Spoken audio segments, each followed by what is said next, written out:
There are two Mother's Day parades in Boston today. The first is Duckling Day, a beloved tradition for over 30 years that reenacts that wonderful Boston children's story by Robert McCloskey about a mother and a father duck who look for the perfect home for their children where they will all be safe and well fed. And after their eggs safely hatch and the ducklings have learned to swim and bob for their daily meal along the Charles River Esplanade, the large brood, led by the confident and determined Mrs. Mallard, waddle their way triumphantly into the public garden, admired and exclaimed over by all the merchants and neighbors on Charles Street, and shepherded across the busy streets by a beneficent and rather bemused Irish police officer, Clancy. In that public garden pond where they end up, the ducklings and their parents spend joyful days eating the peanuts that are tossed to them by the people on the gentle swan boats. They nestle to sleep on that little island in the middle of the pond that is protected, a safe ending as night falls. So on Mother's Day, Duckling Day, human parents dress their littlest ones in adorable yellow costumes. Babies and toddlers look like fluffy baby ducklings, all quacking through the fragrant blooms in the lush public garden. The turnout on Mother's Day for this parade is about 1,000 people. It's a Mother's Day story about new birth and the community care coming together for our children with a happy ending where children are safe and protected. Across town, just 6 miles away, another huge Mother's Day parade is hosted, which begins in Fields Corner, Dorchester. For nearly 20 years, it used to run primarily through Dorchester and Roxbury because those were the neighborhoods where many of the marching mothers lived. But in the past 2 years, the Mother's Day March for Peace has extended 3 miles further into the South End, beyond Roxbury, into Chinatown, and down Washington Street to City Hall Plaza, just 1 block from King's Chapel. The parade now traverses the whole city because its organizer knows that it's a parade for all of us, all the city. We're all impacted and all needed to make progress for peace. The mothers who walk in that second parade and are honored are mothers who have lost their children to homicide, to gun violence, to prison. These mothers had children who, as infants and toddlers, were as adorable as little ducklings, but who found no safe home in this, our city. Parents who were unable to protect their children from harm. There is no storybook ending. This second Mother's Day parade includes banners and buttons naming all the children who died too young, their family and their friends ensuring that they are not forgotten. This parade exposes the unspeakable grief of any mothers whose children die before them. The unnatural cadence of a child predeceasing his mother breaks our hearts and breaks families and breaks our community. We know of it here too at King's Chapel.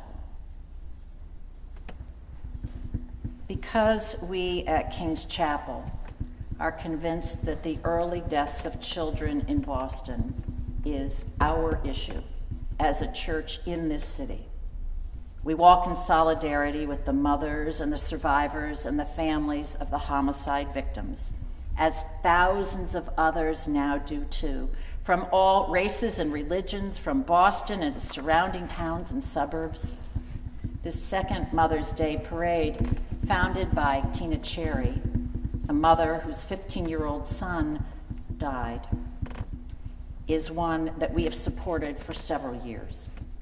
Tina came and preached here about it 3 years ago.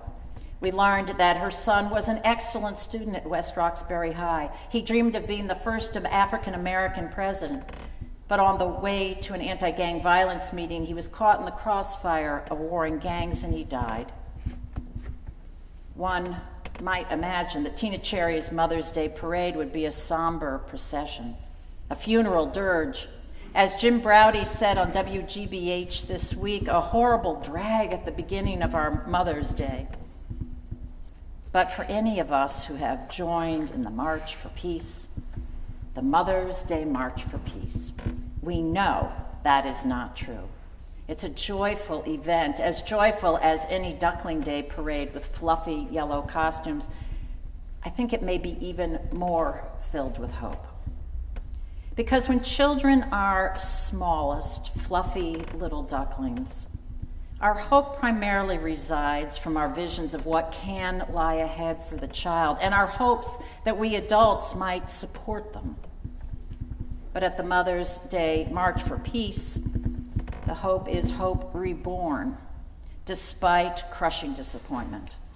And it has a power of resilience, saying we can survive even after the worst. At the Mother's Day March for Peace, the rest of us are allowed to walk with mothers and brothers and sisters and fathers and friends who couldn't prevent the death of their beloved one. Some who may live with a heavy guilt that they had not done all they could to prevent it. Yet they walk on and honor their departed, saying that life mattered. They walk on, though the pain will always be theirs. They are not defeated, though there are days they have felt that way. They are not crushed, because they know that their tragedy is a powerful engine within them, either for vengeance or for peace. And they've chosen peace. They know their intense sorrow and guilt and anger can either perpetuate more violence in the city or it can fuel a powerful determination that the cycle of violence must stop so other mothers won't suffer. The difference in the hope and energy of the two Mother's Day parades in Boston is a difference, I feel, like the hope between what we see at the Bethlehem stable and the hope that's born again after the cross. In a band of peasants who had experienced the worst a small group ever can, the violent death of their dearest friend that they had been unable to stop, that they knew in their heart of hearts they'd been too scared about, so they hadn't done all they could. In the passage we heard read today from Acts, Peter, one of those people who thought he had failed, admits his complicity. He speaks to the crowd and says, well, fellow Israelites, all of us, we let Jesus be killed. And what's remarkable is that crowd in the book of Acts is not defensive. We don't hear their excuses. Well, I don't live in that neighborhood of Jerusalem, so I didn't even know what was happening that day. Sure, I live nearby, but I didn't shout, crucify him. Well, the leaders on the news said that Jesus really had brought all this on himself. I was caught up in my own issues. What could one person have done against Rome after all? The crowd listening to Peter did none of that. Instead, they cried out, what can we do? And Peter's prescription was simple: change your mind. Turn around, go another direction, do something different. The word is repent, and it is cloaked with heavy meaning for many of us. But hear what it really means in the Greek: change your mind. And that day, the movement birthed by Jesus really began. We who think we can't possibly merit carrying on Jesus' plan get an example in Tina Cherry, who leads us. The march is only the visible tip of the iceberg in her movement. The Mother's Day March for Peace is symbolic of the hard and undergirding work that she does all year at the Lewis Brown Institute for Peace. There are now many components to its efforts, added over the year, brick by brick, but let me mention three. First, the mothers of homicide victims, she believes, should never have to fend for themselves alone. Mothers can support one another based on the lessons each of them has learned in their grief. You see, Dr. Cherry realized that at the time of her son's murder, she was surrounded by resources because her child had been a good boy, an innocent victim. She soon realized, however, that mothers of sons labeled as gang members, or known by the euphemism in the newspaper as known to the police, those mothers and those sons were somehow held complicit in the violence, and their families suffered an enormous stigma when their children were murdered, as if, said one mother, they were dirty. The pain for these mothers was not simply the unbearable burden of a child dying. It was the added stigma of a violent death by gunshot and the implication that maybe the child deserved it or ought not be remembered because he'd been a criminal. Tina Cherry, a woman of enormous faith, saw no difference between her loss and that of the other mothers. They are all the same in God's eyes, she said. Their children are beloved too. She now says that the problem of violence is a community problem and we're all interrelated, and there but for the grace of God go I. Her own son could as easily have pulled the trigger as been an innocent bystander caught in crossfire. And to me that's striking. A mother who'd raised an exemplary child, the fine student who dreamed of being an astrophysicist and American president. Didn't she, Tina Cherry, that mother, deserve accolades for the great job she'd done? Didn't she deserve some kind of a first-class ticket in her grieving? Well, maybe others should take seats to the rear. But you know, that is the false premise of this prideful mom, who probably wants credit for her children's successes. Any of us who rush to say where our kid went to school or put a sticker on the car of where they've been admitted. But in our own hearts of hearts, we all know that in some ways we roll the dice. There's so many things beyond our control. The friends our kids have. We also know the friends, other parents who've struggled, and their children who've struggled despite the parents' best efforts. Sometimes we know of parents whose best efforts were deeply flawed due to their own demons. And to these things, Tina Cherry's faith offers compassion and dignity. She will not judge them. She trusts in the one who said, I came into the world not to condemn the world, but that you might have life and have it abundantly. And she believes that message was for each. So for all mothers and all families and friends caught up in the gun violence, she offers help in their grief. She gives it to the mothers of the victims, the mothers of the perpetrators, to those whose kids are killed and those who lose their kids to prison. Tina Cherry believes all those families need help, each one on both sides, and she gives it. Second, Tina Cherry gives help based on the best expert advice. And it's help, I think, that probably each of us needs, you and me, at some point in our lives. Few of us really do know how to grieve, how to articulate what makes us so angry or crushed or feeling guilty or defeated or full of fury for revenge. Few of us are willing to admit we really do need help with these swirling emotions. And if we do admit it, we don't know how to begin, whom to trust, where to go, if we can afford it. So many of us stay mum and we struggle on alone. Tina Cherry's Institute for Peace offers a place, a safe place where people can come to grieve.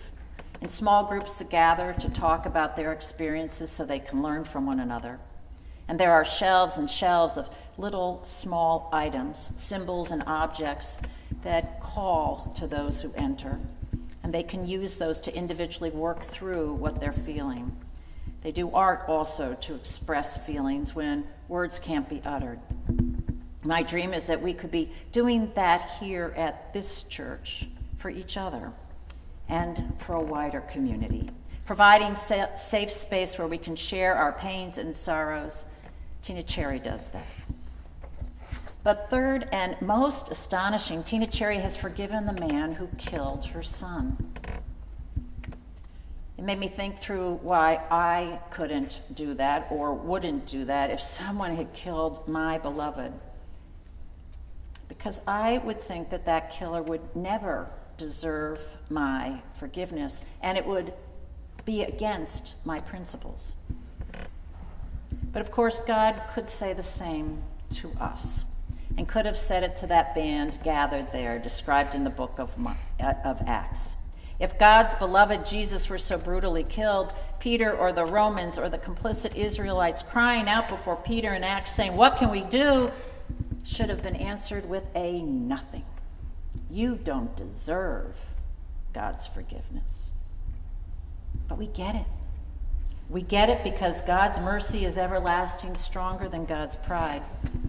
The Reverend Frederick Buechner named this pride and the connection it has to forgiveness in a way that I hadn't understood before.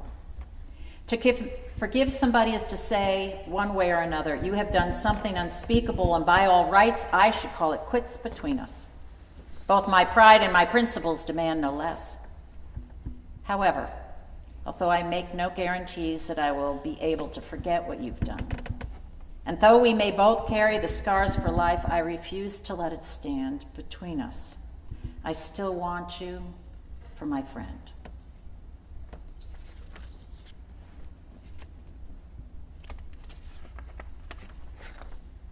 Tina Cherry now works with a man named Charles Bogues, who pleaded guilty to the murder of Tina's beloved son. He served 16 years for it. He'd been a juvenile when it happened. Tina forgave him, she said, quote, "Because of my faith, my God, this is what we're called to do. Within society, we pay our dues to society through the criminal justice system, and that is man's justice.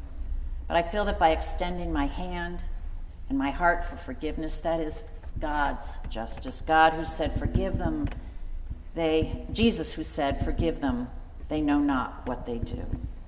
So under Tina's leadership with Charles, the center works for what they call restorative justice, where there is accountability for those who have committed crimes, but they are also asked to help determine what they can do to prevent it in the future. Charles himself says now he feels a more urgent need to pay his debt to the Cherry family because he's been forgiven. And so he reaches out to kids and tells his story. If you do this, it's inevitable that you will end up in violence.